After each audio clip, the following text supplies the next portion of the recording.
خاتون یہ سمجھتی ہیں، جو کہ ہماری بہنیں وہ سمجھتی ہیں کہ بچہ پیدا کرنے کی حد ایج 35 ہے، کیا ایسا ہے؟ اس میں کچھ سچائی بھی ہے، لیکن it's not a hard and fast rule. ہم ڈیسائیڈ کرتے ہیں اس کا کلینکل ایگزامینیشن کرنے کے بعد پیشنٹ کا کہ وہ کتنے عرصے تک بچہ پیدا کر سکتی ہے. اس میں اس کی ہیلتھ امپورٹنٹ ہوتی ہے، اس کا اوویرین سائز امپورٹنٹ ہوتا ہے، اس کا ایک لیول ہوتا ہے AMH کا، اینٹی ملیرین ہارمون کا لیول ہم چیک کراتے ہیں. وہ ایک انڈائریکٹ انفارمیشن دیتا ہے کہ اس کے اندر ایگز کتنے اللہ سبحانہ تعالیٰ نے ڈال کے بھیجے ہیں. یہ تو اب میرا خیال ہے آڈینس کو یاد ہو گیا ہوگا بہت سے پوڈ کاسٹ کے بعد کہ ایگز دوبارہ نہیں بنتے. جو بچی اپنی پیدائش کے وقت اللہ کی طرف سے تحفے میں ایگز لے کے آتی ہے وہی ایگز ہوتے ہیں. کسی کو اللہ سبحانہ تعالیٰ بہت بڑی اووریز اور بہت نمبر آف ایگز ڈال کے بھیجتے ہیں، اور کچھ کیس چند سالوں میں ختم ہو جاتے ہیں. تو اس لیے یہ میں نے پہلے ہی کہا ہے کہ get an ultrasound done. جب 12-13 سال کی بچی ہو جائے اس کا ایک الٹرا ساؤنڈ کریں، اس کو دیکھیں کہ یہ ہماری بچی کب تک بچے پیدا کرنے کی صلاحیت رکھتی ہے. چھوٹی چھوٹی اووریز ہیں تو کیریئر اورینٹیشن اس کی ابھی ذرا ڈیلے کر دیں اور اس کو شادی کے بندھن میں باندھیں تاکہ وہ ٹائملی اپنے بچے اپنی فیملی کمپلیٹ کر سکے، اور اس کے بعد she can perceive the career. ٹھیک ہے. تو اس میں 35 سال کا کٹ آف پوائنٹ اس لیے سب کے ذہنوں میں ہے اور ڈاکٹرز کے ذہنوں میں بھی ہے کیونکہ یہ جو ایگز ہوتے ہیں نا، یہ ایڈلٹ ایگز ہوتے ہیں جب بچی پیدا ہوتی ہے. یعنی اس وقت بھی اگر ہم اس بچی کی اووریز سے ایگز نکال کے ٹیسٹ ٹیوب بیبی کرنا چاہیں تو ہم کر سکتے ہیں. یہ صرف برین میچور ہونے کی دیر ہوتی ہے کہ پھر اووری ان کو ریلیز کرنا شروع کر دیتی ہے، یعنی 12, 13, 14 سال کی عمر میں. اچھا، ہم نے یہ بھی سنا ہے کہ ایگز کی کوالٹی کو بھی انشور کیا جاتا ہے. کسی کی ایگز کی کوالٹی جو ہے وہ گر جاتی ہے، کسی کی ایگز کی کوالٹی جو ہے برقرار رہتی ہے، اور with the passage of the age quality گر جاتی ہے. کیا ایسا ہے؟ بالکل ایسا ہے. اور اگر کوئی بچی اور اس کی ماں جب وہ اس ماں کے پیٹ میں تھی تو اگر یہ اپنا خیال نہیں رکھ رہی، ابھی میں آپ کو ایک نیا کانسیپٹ، نیا تو نہیں، اٹس این اولڈ کانسیپٹ جو ریوائیو ہوا ہے اب ہماری میڈیکل سائنس میں، جس کے اندر اووری کے اندر جو ایگز ہیں ان کی کوالٹی وہ کب تک نارمل بچے پیدا کر سکتے ہیں اس کے اوپر ڈیپینڈ کرتا ہے. آپ حیران رہ جائیں گی کہ اووری کی ہیلتھ ڈائریکٹلی سورج سے ریلیٹڈ ہے. اچھا. سورج کی شعاؤں سے ایک پاتھوے، یہ ریٹنا، آنکھ کا ریٹنا، صبح جو پاؤ پھٹتی ہے اور جو سورج طلوع ہو رہا ہوتا ہے وہاں پہ آپ نماز کے بعد آپ جاگتے رہیں، سورج طلوع ہونے کے بعد آپ پھر 2 نفل اشراق کے پڑھیں اور اس کے بعد باہر نکلیں. باہر نکل کے جب سورج طلوع ہو رہا ہوتا ہے تو وہ جو شعائیں ہیں وہ آپ کے آنکھ میں ڈلیں گی. آنکھ سے ہائپوتھلیمس، ایک چھوٹا سا ایریا ہوتا ہے برین میں، ادھر جائیں گی. ریٹینو ہائپوتھلیمک پیچوٹری اوویرین ایکسس اس کو کہتے ہیں. تو سارے ہارمونز جو ہیں وہ سورج کی روشنی سے ٹریگر ہوتے ہیں. اب میں بڑی حیران ہو رہی تھی پڑھ کے اور یہ سارا کچھ کہ جو پرانے زمانے میں لوگ، ابھی جب دین نہیں آیا تھا اور کوئی نبی نہیں آئے تھے، تو وہ سورج کو پرستش کرتے تھے نا، سجدہ کرتے تھے کہ suraj is doing every thing.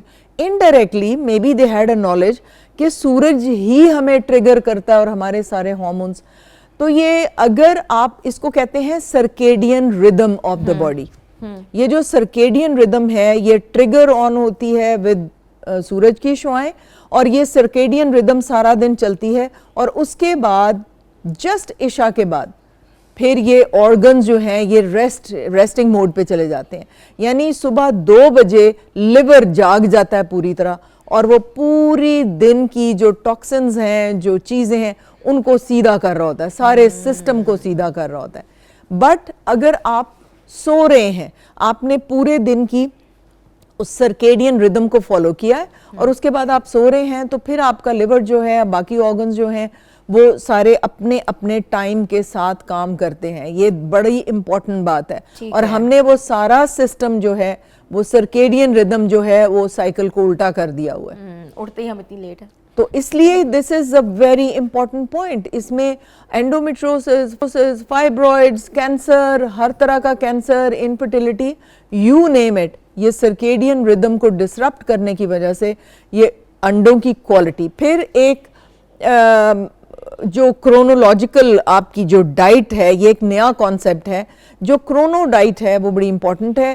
اس کے کانسٹیٹوئنٹس کیا ہیں, آپ دن کے کس ٹائم پہ وہ ڈائٹ لیتے ہیں, اور اس کے بعد جب آپ کی سرکیڈین ردم, آپ کی کرونو ڈائٹ اور آپ کا اوویرین کلاک, اووری میں بھی ایک 2 گھڑیاں لگی ہوئی ہیں, 2 گھڑیاں لگی ہوئی ہیں اووری میں.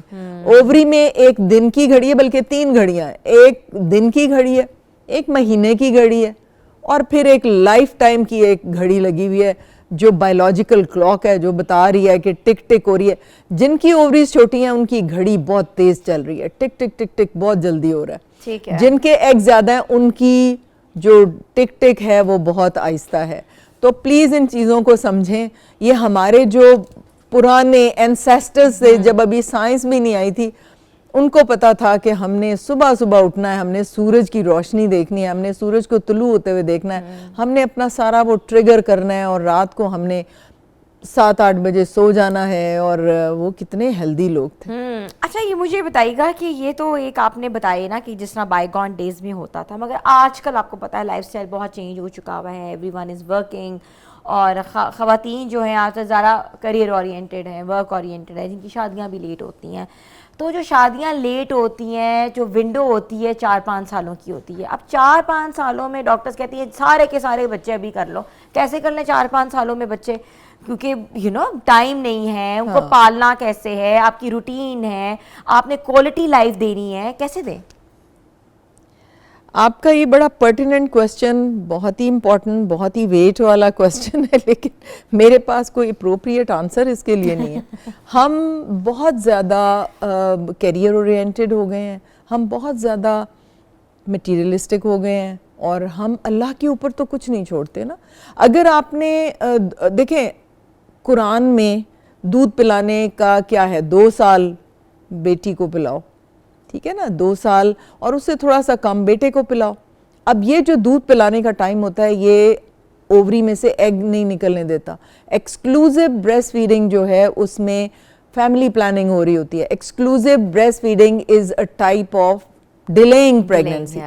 اس میں اووری خاموش ہو جاتی ہے, اس میں سے ایگ نہیں گرتا. دیٹ از اے نیچرل کانٹراسیپشن اگر آپ دودھ بچے کو پلا رہے ہیں ایکسکلوزیو 6 منتھ کے لیے. وہ ہے پھر جب آپ دودھ پلانا چھوڑیں گے تو نیکسٹ پریگننسی کے لیے باڈی تیار ہوگی, اور پھر نیکسٹ پریگننسی ہو جائے گی. تو اگر آپ کا بچہ 1.5 سال کا ہے تو ٹرائی another pregnancy, پھر اس کے 1.5 سال بعد ٹرائی another pregnancy اگر کوئی کمپلیکیشن نہیں ہے. اگر کمپلیکیشنز ہیں تو obviously اگر ایک سیزیرین بھی ہوا ہے تو میں اجازت دے دیتی ہوں کہ اگر ایک اچھے سرجن نے سیزیرین کیا ہے, اگر آپ جلدی اپنے بچے کرنا چاہتے ہیں تو 6 مہینے کے بعد یو ریڈی ٹو. اگر آپ کی نیوٹریشن صحیح ہے, آپ کا آئرن سٹورز ٹھیک ہیں, آپ پروٹین صحیح لیں. اچھی بات کی ہے, بیکاز ڈاکٹرز کہتے ہیں کہ 2-3 سال کا گیپ, 2 ایک سیزیرین ہو چکا ہوا ہے. Not at all.